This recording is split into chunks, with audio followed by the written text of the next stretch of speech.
Hi everybody, and welcome back to the channel. In today's video, we're going to stop and smell the roses.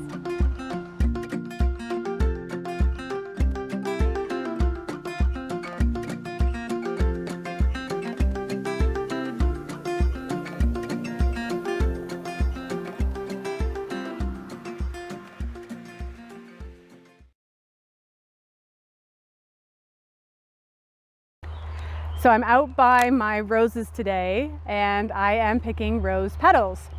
And this is probably something I'm going to have to do probably every day for at least a few weeks as they slowly bloom. And I do like to leave some. That way the pollinators are still attracted to coming out here. So roses have a very long and beautiful history.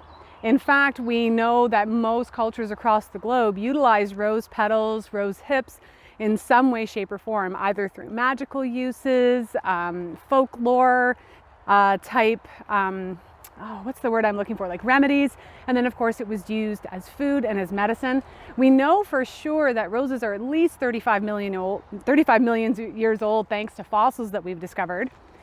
We also know that they were a part of most of the main sort of like first cultures that we had. You know, the Egyptians, they were found in tombs. Actually, in fact, Thutmose IV had paintings of roses in his burial chamber, indicating the great importance of them. Cleopatra was known to be the goddess that smelled of roses, and there's even stories about how roses came from Aphrodite's tears. So we have a lot of rich historical uses when it comes to roses. So I, of course, will harvest the rose hips, and I won't take all the petals today. But some of my favorite uses of roses are in face care products because it's got really great anti-inflammatory, antioxidant properties. It's also a great astringent, and there's some evidence to show that it actually helps to repair connective tissue as well, making it fantastic for the skin. So how could you use your rose petals? One way would be to infuse it in witch hazel, and then you could use that as a toner on your skin. So as I mentioned, rose hips have a lot of nutritive properties, which means they're really great in food-based recipes. We also know that they're fantastic in terms of being a heart tonic and for emotional support. We know that it's got really great nervine properties and just has an affinity for the heart.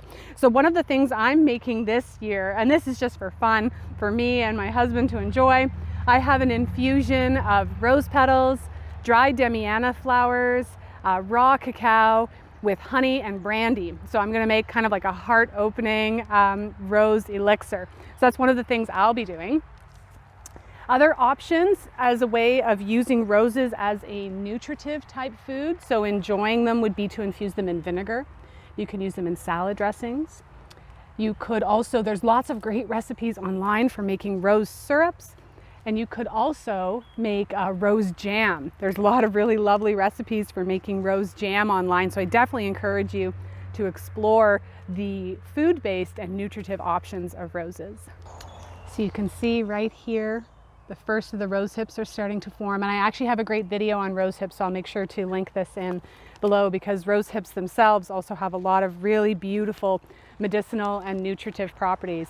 So I mentioned being able to harness the anti-inflammatory, the antioxidant, there's antimicrobial properties. So you could do a rose petal salve.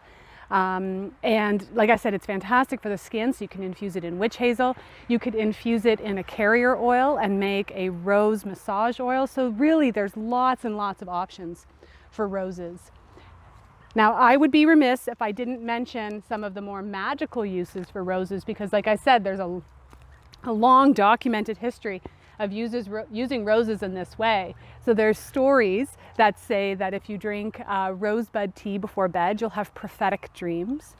Roses were often used for divination, very specific divination in fact, where women would name each petal after a lover, and then the one that clung on to the very end would be their future husband.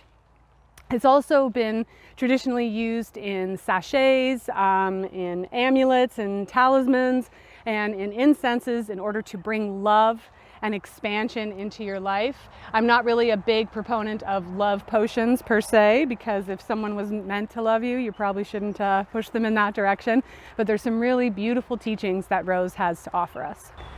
So for those who are interested in trying your hand at making like a heart-opening love elixir like this, I'm not big at writing things down, but I do happen to remember what went into this. So I'm going to have 2 cups. I left a little bit on the top there to fill in the rest of the rose petals. 2 cups of fresh rose petals. I had half a cup of raw cacao nibs. I had 3/4 of a cup of dried demiana because I didn't have access to fresh. I did about 3/4 of a cup, maybe a cup of honey, and then I topped it off with brandy. And you'll want it to sit for at least 3 to 4 weeks. I mean, the longer the better. And then you'll strain out all this goodness and you can enjoy it as like a sipping beverage, or you can take it by the dropper full. And I'm hoping I'll get this typed up and up on my website as well. So I hope you enjoyed this video on roses. I actually meant to talk about species of roses. So it's definitely wise to do your research in terms of whether the variety of roses that you're growing are edible.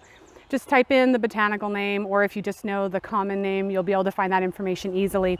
What I wanted ideally were wild roses on my property, and I wasn't able to find a nursery or anyone that kind of cultivated wild roses. So the roses that I got are the closest to wild that you can find at nurseries, and this is a rugosa rose. And it actually looks very similar to wild roses. They're easy to take care of because I am not into high maintenance plants. And in the winter, I just trim them back probably to about 1 foot in height, and then they just explode from there. We're actually going to have to move some and add them to another part of the property because it's starting to get difficult to get around the vegetable garden. So thank you so very much for joining me on this video all about rose petals. Please leave a comment below and let me know your favorite way to use rose petals. Do you eat them in salads? How do you like to enjoy your roses? And maybe you just like to sit and smell the roses. If you have any questions, comments, please leave them below. And until next time, this is Correne from Spirea Herbs, wishing you health and wellness.